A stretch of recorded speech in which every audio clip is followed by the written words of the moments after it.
make it so you have me.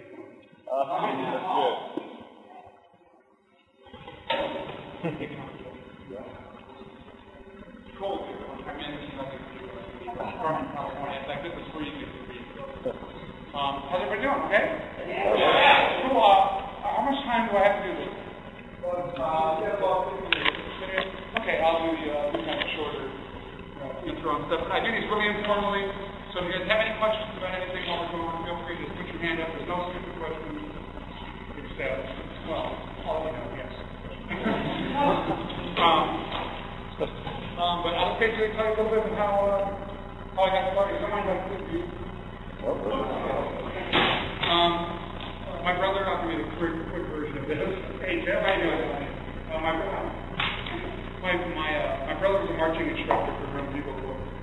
So my parents used to babysit me when I was like 11 and me home alone. So I'd sit on the sidelines and watch them, rehearse their things. I became interested in doing something I didn't know what I wanted to do, like going to be a drummer. So my brother said, "Okay, you're going to play the French horn." So they had a cadet corps, beginning corps, and I went in there and they gave me my first French horn, which was a bell forward marching bugle type instrument with a valve here. I've seen these before, the whole time. Valve here, rotary valve here, really great design and other techniques. Kind of march, it's like really stupid and beautifully in tune instrument. And my first lesson, I remember getting there and they were saying, "We're going to say this thing." You go, mouthpiece, on the horn, you get that beginning note. And my assignment was to play second line G, learn to play second line G at home. And try to laugh at the jokes, which you have to do. And so I'd come home, my parents were like really excited that I'd taken shown some interest in something finally. Because I was like, I was never very good at sports. By the time I was a kid, all through high school, stuff, I was this guy, I got it. So finally I'd shown some interest in something. They thought it was great until I brought this wonderful instrument home. I started practicing in my room all day long. So you hear that, about 15 minutes of that, and you're done. It sounds like a fire in a pet shop. So they relinquished me to the garage, so my neighbors could enjoy my umbrella. And then they started calling the police on me. So the police would show up, and they would go, "Well, I don't know what the big deal is," and they'd hear me play, and then I'd be handcuffed. So anyway, I got to where I could make a little better sound on this thing, and I started actually enjoying what I was doing. So I went into, my parents took me out of my Catholic school program, where there was no band program, and they put me in public school going into 7th grade summer school. And so I went in and met the band director for the summer school program, and he goes, "What do you play?" "Oh, I play the French horn." He goes, "What was your instrument?" And I opened this case, and he goes, "What the hell is that thing?" And I go, "The French horn." He goes, "Oh, it's a French horn." I go, "What the hell is that thing?" I've never seen one of those before, so he explained to me what was going on. He played it a little bit. He goes, "Oh, this is in G and horn and F, orchestral instrument." So anyway, it was very fun actually. Once I started getting into it, I was enjoying it. I remember it was me and like 6 or 7 girls. Future record. And what happened was, about 2 months into my school program, my band room got vandalized. I came to school one morning and the police were there and the sirens were on. And these guys would come into our band room and graffitied everything up in the early days of games before they were doing. They came in and they'd taken all these instruments and destroyed them and flipped the piano over. And my French horn, was literally stomped on. And mine even fell, like a couple extras, like they heard me play possibly, maybe the neighbor's kids, something. So they flattened this horn in the saxophone, they looked like they could take them and just so you could watch your teeth fly off and stuff. So the story kind of has a happy ending. One less Kenny G in the world. So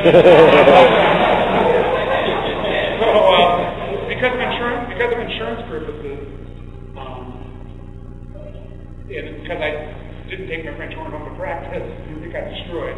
So they only bought so many French horns, they bought like 20 new student line trumpets. Now I kind of wanted to switch to trumpet anyway, and I'll tell you why. When I was watching that drum and bugle corps play, when I stood on the sidelines, the lead soprano guys, which would be the first drum again, they looked like they were having the most fun. I saw this group of guys that were the biggest goofballs. The girls were all gravitating to them. This guy, Tom Humble, I still remember him. He died of leukemia, unfortunately, when he was about 17. He was probably 16 when I was 11 and a half or 12. And I always looked at him. He was such a cool guy. He was that guy. You know, like everybody liked him. He was funny. And I thought, man, that's the guy everybody wants to be. Who doesn't want to be? So, I want to play this drum. That's what Tom Humble was. So, I get my first trumpet, and I had no natural ability on the French horn whatsoever. When they gave me a trumpet for the first time, I remember trying to play it, the mouthpiece being very different, and this whole thing. My first notes on the trumpet, try to play this note.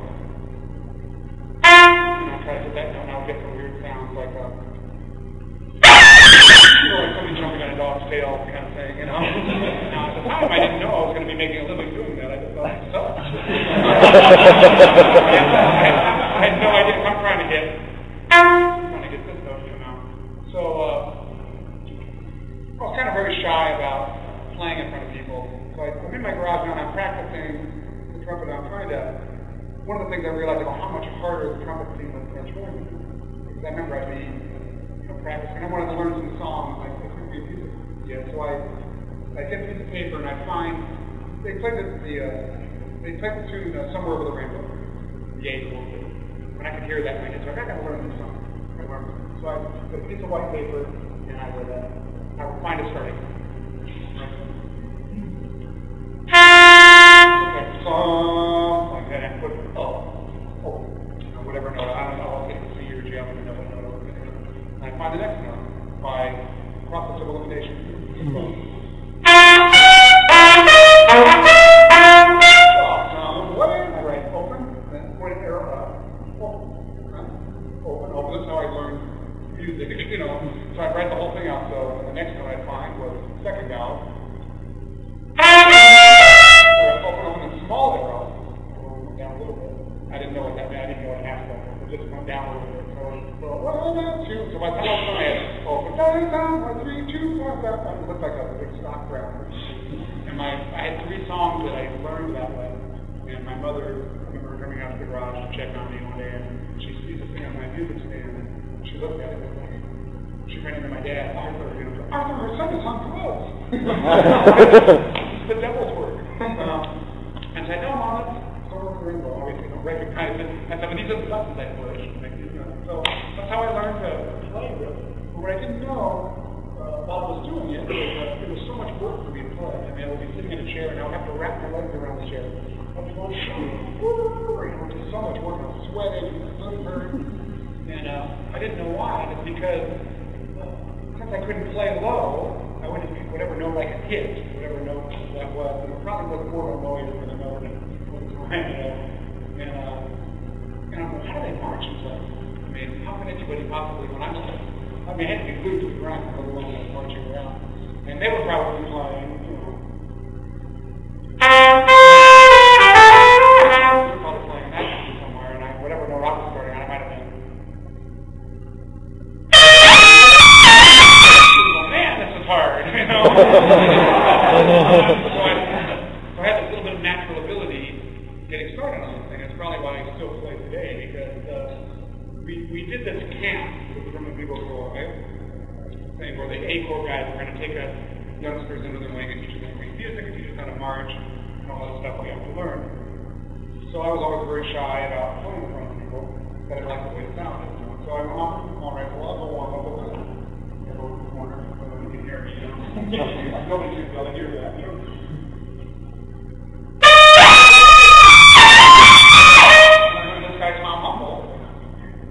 Comes running up. Hey, Bergeron, do that again. You know, like, well, that's what this guy did. It's sort of fun. And he calls all the other first soprano guys over. He makes me do it for them. And a little light bulb went off. I can do something these cats can't do, you know. So my ego was going out of proportion very quickly. And they put me in the A corps that night. And I learned. I started learning all the music, my own little books. I couldn't read music, so I I just learned the whole show, figure out which buttons to push on the view roll, and that's how I learned to do this thing. And then they say, hey, get a high note here. I wouldn't even know what I was hitting. They go, it's a double high C. I go, is that good? They go, yes, that's good. So let me tell you something. When I discovered what a double high C is, and what that was, I put a double high C on the end of every piece of music ever written. It didn't matter what key it was in. It didn't matter if it was Brahms. It really didn't matter. It was double high C when I did the show. And I got attention for it. You know, so my teacher, my first trumpet teacher, Ron Savage, junior band director, taught me through most of high school, and he would always go, wait, that doesn't sound so good, man. I mean, that's good, you can do that, and all that. So anyway, he gave me my first trumpet lesson, and he kind of threw me as we went.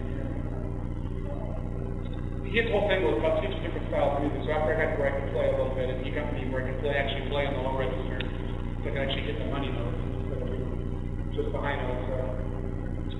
He taught me about doing different things. And a typical lesson with him would be he'd put this back music on the stand. And at this point, I can read music. I'm maybe 15 now, and I'm going to play a little bit. I got to be 15 per year. And put a piece of music, some music on the stand, and I'd be a fanfare, a big band, a trumpet part, it'd be a duet, we'd play together. Just put all different styles of things. And he'd make me play them, and he'd go, well, how would you approach it? Play the fanfare. And he'd go, you're sharp. I'll demonstrate for you. Play for me so I could hear it. He would go back and forth with me.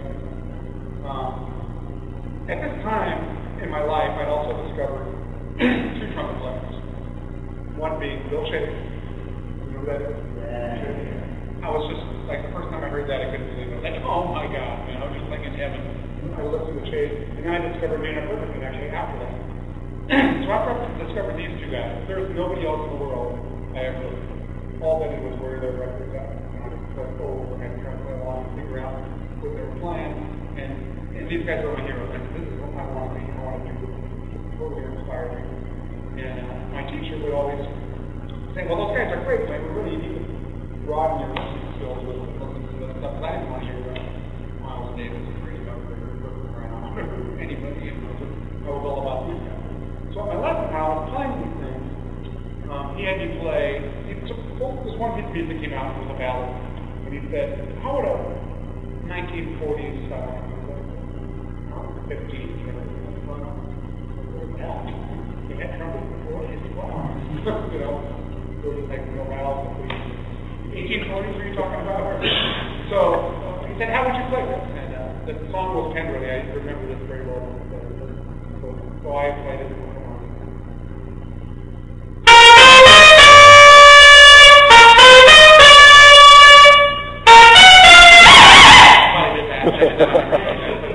Rip off or shake. And I did that every note. Every time I held note, I could just kind of hold it. I go, because I thought that's what you're supposed to do. I heard that on all those records. And like I said, it was Brahms, you got to shake.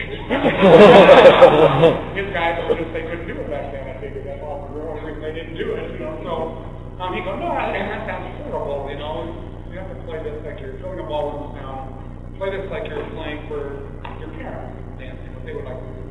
He said, play it like Harry James. You know who Harry James is? Google Harry James. One of the greatest trumpet players of all time. I mean, but he played very sappy music. He dumped his music way down to have a wider listening audience, just like Kenny G. So he was kind of like the modern day. He was the predecessor to Kenny G, except he was a good musician. So I'm kidding.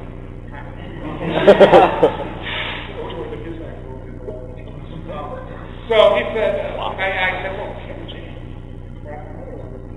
he didn't have any chops. So I said this, arrogant comment. And my teacher became very indignant. He pulled the record out and put this Harry James thing on. He was looking at this thing, playing, he's doing all the things and stuff. I'm over the years, and that means nothing to me. It's not high G or over. I don't really care what he's doing, you know. So he's playing, he goes, just wait. And he gets to the end of the thing. And he ends up on the most beautiful high G sharp, you know, just vibrato and everything. He goes, yeah! Oh, like that soul. Harry James is in my club.